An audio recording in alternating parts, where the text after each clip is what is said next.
everyone, this is SamFam, and welcome to the Raptors Uprising gaming channel.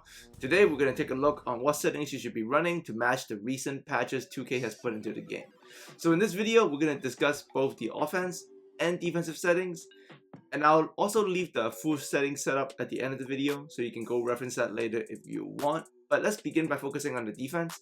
So in regards to pick and roll defensive settings, with the recent patch especially, over screen and catch hedge now gives up too many easy looks, so I wouldn't suggest a user do that, because if you see that an opposing player is running over and catch hedge, which is what they're doing here, you can just pick and fade them. So whenever I see that, I would pick and fade, and it will lead to plenty of good results. So if the opponent drops their big man, you pretty much only have to run it once to see if they drop, and if they drop, just turn everything into pick and fade. But if you don't do that, you will get hurt. So you can see here over screen and catch hedge again by my opponent, and I do a pick and roll this time, and it also gives up easy switches if I tend to drive in hard.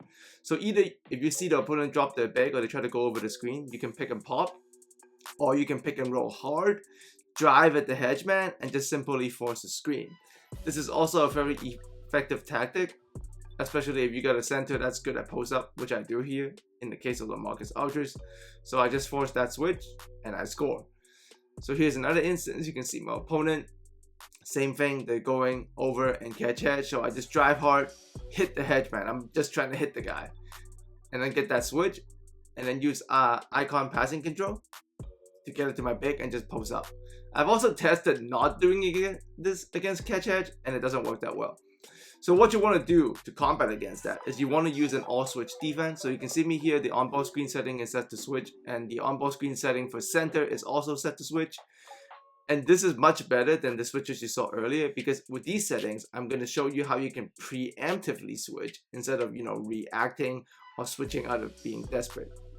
So in these upcoming possessions, you will see just that here. I'm running that switch defense. So here's that pick and roll in the middle. And you can see my Murray and Aldridge is just going to straight up switch this. This is a 1-5 switch. I'm going to switch it.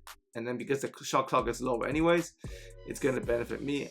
And I'm confident in my on-ball defense. So if they attack, I'm going to switch again. Now it's back to Murray. And I also bought help over because it's automatic help rules. So that's a pretty successful possession because I'm just doing nothing but switching, right? So that's more beneficial, especially with the recent patches where the on-ball screen defense is so good. So you can see here again, we're facing another pick and roll, and we're just going to straight up switch it. And we can also contest the free because of that. Switching always help, and make sure you always use a right stick contest instead of jumping. I've also tested this. Jumping leads to a lot of random fouls. So if you switch, make sure you only right stick contest. So same thing here again. We're switching this Ibaka and Aldridge pick and roll. I'm going to run up high, close it up, and we already made the switch, so there's nothing for the offense here. And once again, right stick contest only. Don't jump. Jumping leads to random fouls. I don't know why, but I've tested it a ton. Intimidator jumping leads to fouls. So just right stick contest. Here's another pick and roll. We're just going to straight up switch it with Bowen. And you can see compared to when my opponent was using over, and catch hedge, dropping the hedge man. An all switch defense like this is more reliable. So if the screen is rejected though, don't worry, because the game is pretty smart. So if the handler rejects the screen, the switch doesn't happen. So the only weakness it really has is to force a post up if you get a mismatch. But if they try to reject the screen, it doesn't really work either. You can see right there, no switch happened, and we're also able to shut it down. So in regards to your offensive settings, here I'm going to show you, you want to set your freelance to Bucks 2018. And then you want to go to your play selection and put a pass and screen away option all the way to the top, so you can access that as much as possible in game.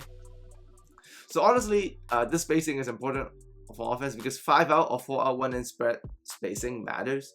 You can see me, I'm just running 5 out or 4 out 1 in pick and roll here, but mostly 5 out with Jamal Murray.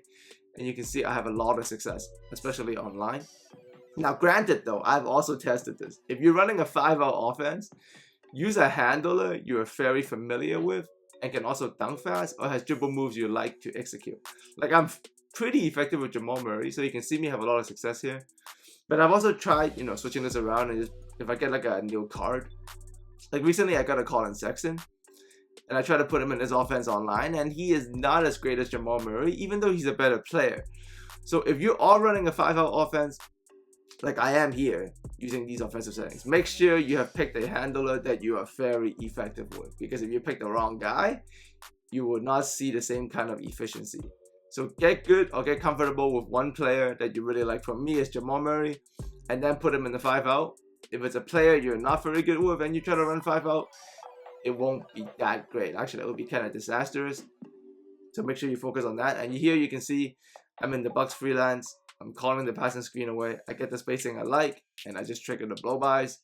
With the recent patches, you can go to my playlist and check out the tutorial for the new dribble moves to get these kind of moves. But you can see it's better spacing than what my opponent did. Even though they got a dunk, it's not as nicely spaced out like what I have here. So I can pick and pop, pick and fade, drive, and do what I see fit.